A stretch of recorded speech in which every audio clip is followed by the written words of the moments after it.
What's going on, everybody? It is that time again. The Sooners Illustrated Podcast, episode 174. 74. On this Monday, May 12th, 2025. Josh Callaway, James D. Jackson with you on a Monday. No Tom Green today. Going to keep the show a little bit tighter. It's Diamond Sports season. We're in the middle of May. The NCAA Softball Tournament gets underway this weekend. We know Oklahoma's path to a fifth straight national title. We'll recap the SEC tournament. We'll look ahead to the NCAA regionals coming up starting on Friday at Love's Field. How do we feel about their draw? What do we think of their chances of getting back and maybe winning a fifth straight title? We're going to break it all down on a Monday. We'll also do a little baseball as well. Rough weekend for the Sooners out in Lexington. Their regional hosting hopes took a big blow. Where do the Sooners stand with 1 week left to go? We'll get into that a little bit as well on the back end. But James, it is that time of year. I kind of said it a little bit last week.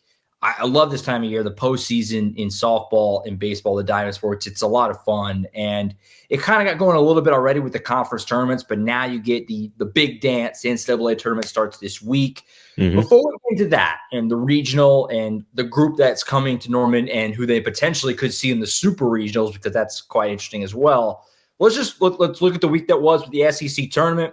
Obviously, a very well-pitched game by Sam Landry in the win over LSU. Yep. They then fall way behind against Arkansas. Huge rally to come back and win that one. And then the final didn't happen. They were supposed to play Texas A&M in the championship. It gets rained out. They don't play it. They get ruled as co-champs with the Aggies. A lot to digest there. A lot of things happened, a lot to absorb. Take it whatever direction you like. What were maybe the big headliners from this week? That LSU game feels like a million years ago already. So much has happened in the last few years. What were the takeaways for you coming out of the SEC tournament in Athens? Yeah, like you mentioned. So going into the tournament, it was like we talked about it a bunch of times. OU's pitching depth was going to be, that was going to have to be an issue they had to solve to win this tournament. And that was a big thing. So you got the pitching gem from Sam Landry in the first game, which she gave just one hit, which – I think it should have been a no-hitter. The one hit that she gave up looked a little, I don't know. We'll see with the scorecard how they explain all that. But having that game to start, and then so now you're like, okay, so who's going to pitch against Arkansas, who at the time was my sleeper pick for winning the entire tournament? Because after getting swept by OU earlier in the season, Arkansas had gone to win 6 straight SEC series. They were on fire. Like, this is a really, really good offensive team, especially with the number one player in the conference and Bree Ellis. And so it just showed so many dangerous aspects for what OU was going to have to go against with their second or third, best pitcher on their staff, which hadn't been proven yet. And so having that comeback, which is the biggest comeback in SEC tournament history, which is just phenomenal. Crazy. In the way that Oklahoma did it, which is, let's just hit a home run for all of our runs. Like there was 6 home runs. 5 of them were solo home runs to basically just tie the game. And then you got Gabby Garcia to walk it off after OU played, well enough defense to win it. So it was just an exciting first 2 games for OU and really putting their stamp on their first time in the SEC tournament. And going into the Saturday, going into Saturday against Texas A&M, who had just leveled Texas. Crushed them. It was over after the first 2 innings. It was like a 14-0 or something like that. The first inning, 12-0, something like that. And so just having that come back with OU and that high-powered offense of Texas A&M, it was going to be a very fun contest to see. But you don't get it with the weather delay. They tried to move the times up, didn't work out, still couldn't get the game played. And I think both coaches kind of just decided it's not going to help us much when the NCAA tournament comes around, the Selection Sunday show. We're either going to be 1 or 2 regardless of what happens here. Let's just move on. And I think that's what happened. And so you get to what happened on Selection Sunday. Yeah, the Arkansas game, obviously, we've said it a few times over the course of the season, on the show here, that it's amazing to me that with all they had to replace, with all that graduating class and this brand new team that I'm still learning, as I watch over the course of the season, that they still have that ability to just slug their way back into games and still have that inevitability that even when they're down 6-1 against a team as good as Arkansas, you still kind of feel like they have a chance. They have a chance to get back in it. and, and make it a game. And obviously they did that and then some with the walk-off homer. Unbelievable. There's still, I think, questions about the pitching depth. Sam Landry is awesome, right? I mean, she's a legitimate ace, but it's not like baseball. I mean, you can kind of ride one pitcher more in softball. Certainly you could in baseball. It's a totally different sport in that regard. But as Patty Gasso has said herself before, she doesn't like to just throw the same pitcher over and over. She doesn't want someone to throw their arm off. So you're going to need those other pitchers to step up. Now, they kind of did, but, I think it's still fair. If there's a weakness on this team, it would be that, right? The starting pitching after Sam Landry. You can still throw Sam probably every other game, give or take. So you're going to be able to lean on her. And it's a double elimination tournament, so you're always going to go down swinging with your best. But if they can just piece it together with the other arms after Sam Landry, it feels like they're going to be in good shape, as they move into the big dance now this weekend. But unbelievable stuff. It's too bad they couldn't play A&M. I mean, that's the matchup I think everyone wanted to see. We're going to talk about the big bracket in a minute, but that's 1 and 2. They would have essentially been able to play for it probably if they most likely. It doesn't matter that much. I don't know. I mean, we'll see. Obviously, as long as you're a top 8, you get to have the first 2 weekends at home, and then everyone's in Oklahoma City. But you still, it would have been nice to see them play for it. That was the game everyone was excited about, and it's a shame that it didn't get to happen. But this team is, they're unbelievable. Obviously, they lose the series to Florida, and it kind of was a little bit of like, but they go get 2 really impressive wins, and it's too bad we didn't get to see it on Saturday. But I think if you're an Oklahoma fan, you still have to feel pretty confident going into the regionals this weekend. And what's kind of like a smaller story, but I think it's more significant as what happened. We're talking about the pitching staff. Bree Ellis, who was the SEC Player of the Year, went 0 for 4 against Oklahoma. And all the other teams seem to be just walking her, not even taking the chance. OU went at her every single time. And so that's something that you really can look at, maybe what Jen Roach is doing with that pitching staff, knowing where the weakness points is in her swing, figuring that out. And so that was a really good sign for them. Even though they were giving up some runs to start the game early, they were shutting down Arkansas's best player. And I think that kind of builds some momentum for you as you wait for your offense to get going, which is what happened against Arkansas. And like you said, it's a little disappointing not to get to see OU versus Texas A&M, because not only would it just want them going for the championship, you would kind of see where these two teams are. I think OU, even though they have the 4 straight national championships, they still kind of want to know how good are we really right now. And so if you really go in there and knock off Texas A&M, it looks really good. And on the Texas A&M side, it goes both ways. If we knock off Oklahoma for this title, that's going to look a lot better for our resume. And so that was the letdown of the weekend, not getting to see those two teams, play it on the field and see what happens, because co-champions doesn't sound right. I mean, it's a little weird. Yeah. I don't know what else I would really expect the SEC to do. So I'm acknowledging that up front, that if you're not going to be able to play the game because of weather, I don't know what other avenues you have. But calling them both co-champs is just the worst. And the fact that the official SEC Twitter account was literally like, congratulations A&M, and then congratulations OU, like separate. Yeah, that didn't sit right with me. Again, I don't know what I expect them to do, but that was kind of gross. But it is what it is. Weather wreaked havoc. It was kind of amazing. I mean, it makes sense, obviously, because the Big 12 tournament is in Oklahoma City, and then OU always hosts regionals and super regionals. Obviously, the Women's College World Series is also here in Oklahoma City. The stat that they had not played a postseason game outside of Oklahoma since 2017. Yeah. Oh my god, that is a shocking. I mean, just 8 years ago. That's how long it's been. And while at the end of the day they won their 2, and everyone knows how good Oklahoma is. There's really so little left for this program to prove. That Patty and this team probably wanted to go win that thing and like kind of make a little statement of like, look at this, first time out on the road in the postseason, SEC tournament. Not only did we win the regular season, we win the tournament too. It's kind of just too bad. Again, does it really affect the postseason? Probably not really much, if any at all. And but it would have been a nice little feather in their cap if they could have won the game on Saturday. And to go along with it, Texas A&M had thrown their ace against Texas. Yeah, OU was going to have Sam Landry back for that game 3. I mean, for that championship game. So it was like they were set up to a really good spot, to win it all. After winning the regular season championship, if you go out and win the tournament as well, it really makes a big statement. And I just don't know how the committee could have not chosen OU, even though the strength of schedules were a little bit different throughout the season. I think that would have made it a lot better, just beating Texas A&M straight up, outright. But who knows? Because OU Yeah. beat Texas last year in the Big 12 tournament, and Texas got the 1 seed anyway. So I don't know. Who knows how it works out overall? No doubt. In any event, A&M gets the number 1 spot. Oklahoma gets the number 2 spot. 7 of the top 8 are from the SEC. Absolutely outrageous. We could easily get to the WCWS and it basically be the SEC tournament part 2 with how many SEC teams are hosting and will be hosting supers if they advance. Let's shift to that. This week, obviously, the regional. So, like we just mentioned, Oklahoma's the number 2 seed.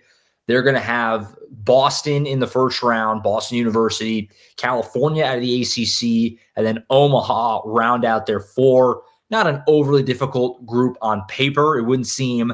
Their 15 seed, if they were to get there, would be Alabama, who, obviously that's very interesting considering Alabama beat Oklahoma in a series about a month ago. Now, granted, that was in Tuscaloosa. This would be in Norman this time. And, got to see. We can talk about that maybe a little more if we get there. But that's certainly interesting as well.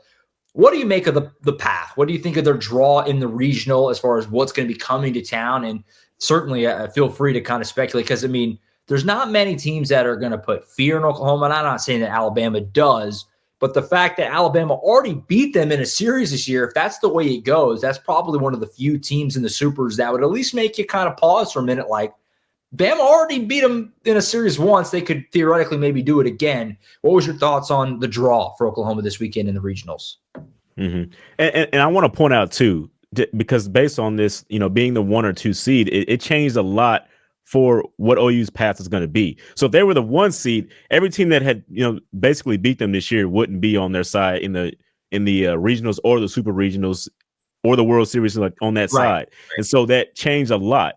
And I asked, Kurt McGuffin after everything was announced. He's the D1 softball committee chairman. He's basically the person that decides the seeds along with his committee. I asked him about OU and Texas, how they came to what they, the seeds that they came to. And he said they were basically 1A, 1B. And we pretty much just had to decide that Texas A&M has 19 top 25 wins this year. Oklahoma has 18. And we just had to go with that. And that was the deciding factor in all of it. On Saturday, they probably would have just played for it. Exactly. Because we also asked him that. And he said, yes, if they had played, we'd have gone back and revisit the resumes because obviously OU would have one more top 25 win on their resume. Sure. And so that's what's, a little strange about this. But to get Boston again 2 years in a row is a little weird. Yeah. Did you see the reaction? and I was going to mention the reaction. They didn't seem like they were really happy to go back to Norman. Surrender code was all around. It was it was a audible gasp in the room whenever Boston got revealed to be coming back to Norman again. Yeah. I don't think OU will have any issues with this regional, especially with it being double elimination. I just don't see anybody beating them in the regional. Obviously, as you said, if Alabama does go, get by, it'll be Alabama most likely with Oklahoma. And that would be interesting because, like you said, that they had beat OU. And it was just like their pitching staff is Alabama's pitching staff is not very good. Like, that's just what it is. But they played their best games against Oklahoma when they were in Tuscaloosa. So, like, how's that gonna factor in this one? You have the home crowd on your side this time with OU. How is it going to factor into it? And I think that's what's going to be the biggest key here. You get to the postseason, playing in your home state, it does help, a little bit. And that's going to be, I think that's going to show here with what Oklahoma gets if they so end up against Alabama down the line. No doubt. Obviously, look, I fully expect Oklahoma to still get back to the WCWS. That's where I'm at. I'd be shocked, beyond shocked, if they didn't get out of the regional this weekend. There's really almost no one you could put there, that's, possible, right? Of the teams that are not hosting regionals, that it would have made me too worried about Oklahoma's chances. So, they're almost certainly going to be okay this weekend. I think everyone fully expects that. The supers against Alabama would be interesting if that's the way it goes for the reasons we all just said. The fact that, Alabama is battle tested. They went through the SEC also.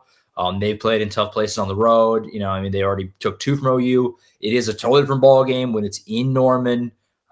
Fully acknowledging that. And like I said, I expect Oklahoma to win that if it were to get there, but it wouldn't be a pushover by any means, which sometimes it has been. Whenever OU's had these 1-16s or 2-15s, sometimes they've kind of it's been a mismatch. It wouldn't be that much of one. Obviously Alabama can play, right? So it would be a test.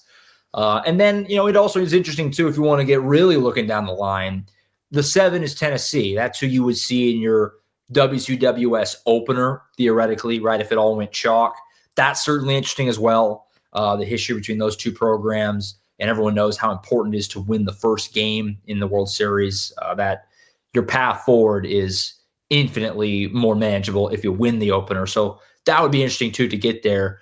But they're going to go against Caroline Pickens though. Right. If you get to the that. SEC, great point. Yeah. That Tennessee would obviously certainly throw their ace there in Pickens, and, dealing with that. The SEC is dominating this thing. They're littered all over it. The seat 7 of the top 8 is absolutely unfathomable how insane that is. And Oklahoma, they drew that with Bama and then potentially Tennessee. Like, they didn't dodge the SEC. You know what I mean? Like, it's going to be more of the same. So it's, not a terrible path back to Oklahoma City, but it could have been easier at the same time. It could have been more. It could have been better. I think that's probably my takeaway. Yeah, for sure. I mean, that's you said it. You got it. That's exactly what I think. Just looking at the difficulties of the paths, like Texas A&M, it's a pretty good path for them. If OU was there, you would feel a lot better, even though it's something that OU can manage. I don't think it's not unmanageable. It's going to be fine overall. And it's just crazy because this was deemed a rebuilding year, Josh. Like, going into the season, it was like Patty Gassel didn't know necessarily what was going to be this team's strengths, who was going to be the strength of this team. They didn't have a lot of the positions, even like the position battles weren't even won yet. And so to be in this point in time where you're the number 2 seed and could have been the number 1 seed, it's incredible. Well, what that coaching staff has done this season, it's just great. Like, she told us that they weren't going to hit as many home runs, and they've hit over 100 home runs already. That's like, it's exactly it's back where they were last year. Like, they didn't think they were going to win that way, and they had to win that way against Arkansas. So it's just like it's a crazy, crazy year. They were able to figure all this out. JT must be the man out there, and what he's done, focusing on what these pitchers are doing and how they can take advantage, because they're doing that. And so it's a good spot to be in. It's going to be fun. I love the postseason for softball and baseball, and that gets rolling on Friday. Oklahoma plays at 5:00 Friday evening against Boston University. California and Omaha play before on that field. And also, I think everyone knows how regionals work at this point. Winners will play Saturday, and then the finals will be on Sunday. And we'll have full coverage. James will be boots on the ground in Norman. I might be getting out there on Sunday, maybe. We'll see how things shake out. But potentially. But I'm not committing anything just yet. But potentially. It's going to be fun, though. Postseason softball. It's going to be the postseason, too, because the temperatures are like in the 90s this week. That's how you know it's going to be postseason, because these things are always brutally hot. I think Marita Hines was a little worse about that than Love's Field probably is, but people, it's going to get a little sweaty out there. But that's comes with the territory. Yeah, we get the press box now at Love's, and Marita Hines, we're all outside. Computer overheat, and we're all outside. So this is a lot better for us. Yeah, no doubt about that. So that gets started Friday night, 5:00. Lots of coverage to come before then, and obviously, we'll have boots on the ground coverage in Norman for the regional, and as far as they go, as they try to win a 5th straight national title. Shifting over to baseball, awful weekend. There's just really no other way to spin it. There's not a spin zone for what happened in Lexington for Oklahoma. They got swept by Kentucky. Obviously, I'll get into a little bit of kind of the path forward, but as far as the games this weekend, James, in Lexington, they got swept once earlier this year by LSU. Right back in Norman in early April. But coming out of that series on this show, I talked a lot about how they still pitched well. They just kind of struggled to get the big hit. And mainly how I felt at the time, and I still really do mostly, that LSU was certainly a top 5 team in the country, and maybe in the conversation is the best team in the entire sport this season. That's not the case with Kentucky. Kentucky is an okay team. Coming into the weekend, the Wildcats were a fringe tournament team. They're pretty comfortably in the field now for sweeping Oklahoma. But this weekend was much more about OU than it was about Kentucky. OU did not play good baseball. Way too many walks, wild pitches, hitting guys with pitches, bad defense. It was a bad weekend for the outfield. All 3 guys really struggled just to catch fly balls, make routine plays in the outfield. And they have a couple of big bats that just are cold right now. They're slumping. Jackson Willits in particular is in a rough stretch for him. Trey Gamble's not really in a great spot right now. Jason Walk has been kind of hit or miss. The only guys, Easton Carmichael had a pretty good weekend, and Scott Mudler had a nice weekend. That's about it as far as the offense goes, of guys who really feel that they're swinging a good stick right now. There's not a lot to hang your hat on if you're Oklahoma right now. Now, look, it can turn around easily. That's baseball. Teams slump. Teams get hot out of nowhere. They go cold out of nowhere. That's kind of the nature of it. But it is definitely disappointing after they took 2 from Ole Miss, and it felt like they were in position to get in position to try to host a regional. Yep. And now that feels pretty far-fetched after this weekend.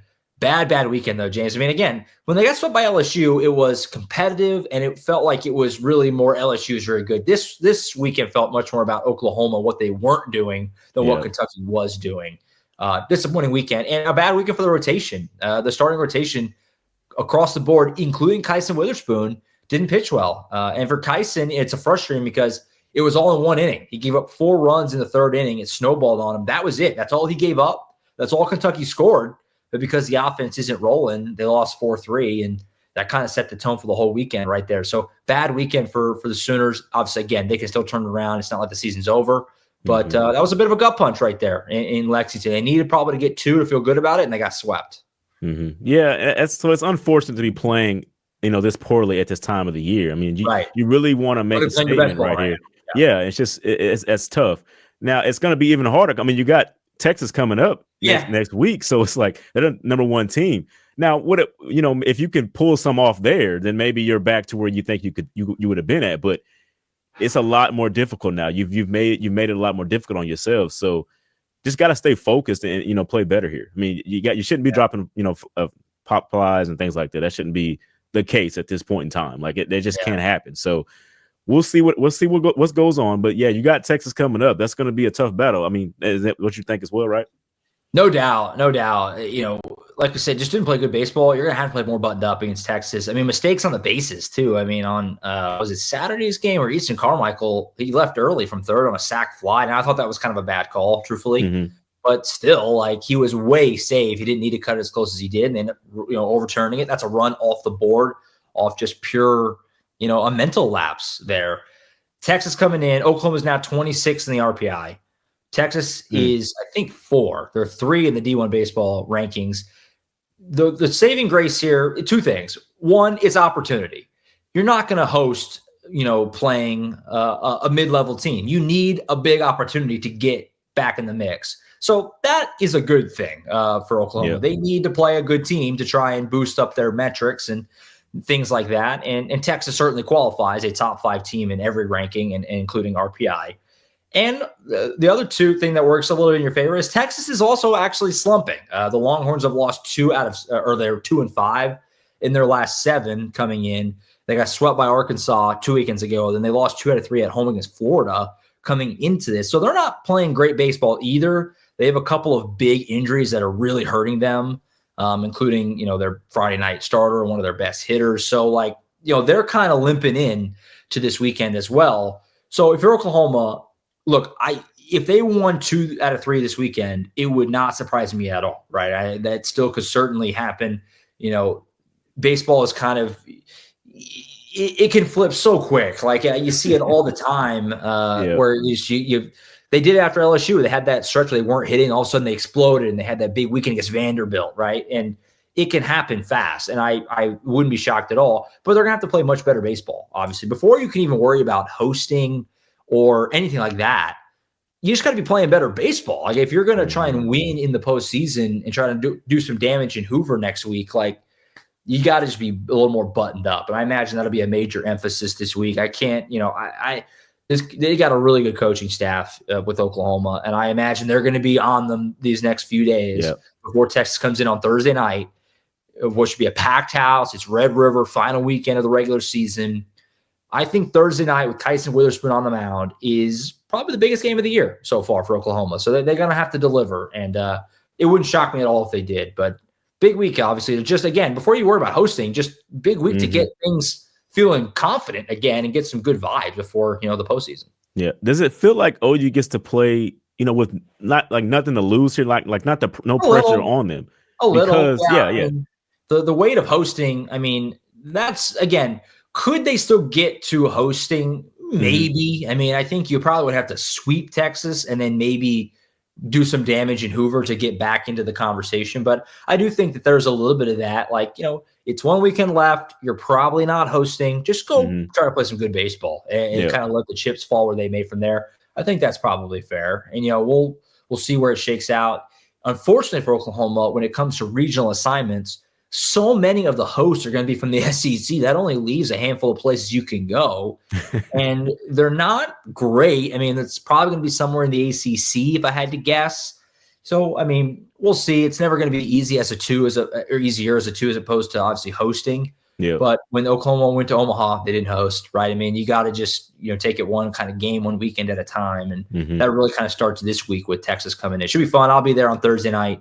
Kaiser Witherspoon on the bump against Texas. That's like big boy college baseball right there. That's going to be fun. And I'm looking forward to it. But yeah, rough weekend in Lexington for sure. Definitely the worst weekend of the season. I think that's not even really arguable for Oklahoma. So we'll see where they go from here. But again, I'll be there on Thursday, 1 weekend to go, and then SEC tournament for them next week out in Hoover before the big dance starts the week after that.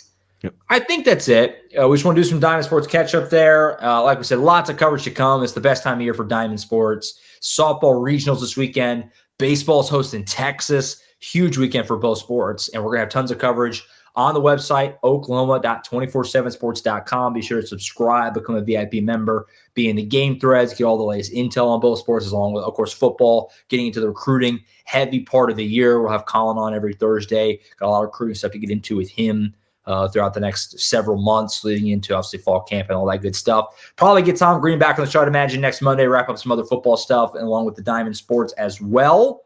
Think that's it.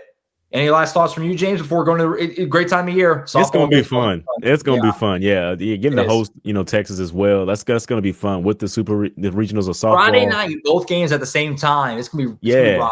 Yeah. It's going to be rocking. This is a great time to be out of Norman, I think. That's going to be fun. No doubt about it. I'd imagine there'll be some crossover. The softball game's at 5. Baseball's at 6:30. Softball probably will take care of Boston pretty quick, I'd imagine. Probably in 5 innings or less, if I had to guess. Yeah. So those people can mosey on over to L. Dale. Should be a fun night, and the weather's gonna be great this week. It's gonna be kind of hot, but I like the hot. Give me the heat. Give me the heat, and give me those summer vibes. It's gonna be awesome. Yeah. Looking forward to it. Lots of coverage to come as Sooners Illustrated. We'll see you later this week with Colin for the recruiting show. We'll catch you next Monday with James, Tom, and myself. For James Jackson, I'm Josh Callaway signing off. See you next time right back here on the Sooners Illustrated podcast. See you.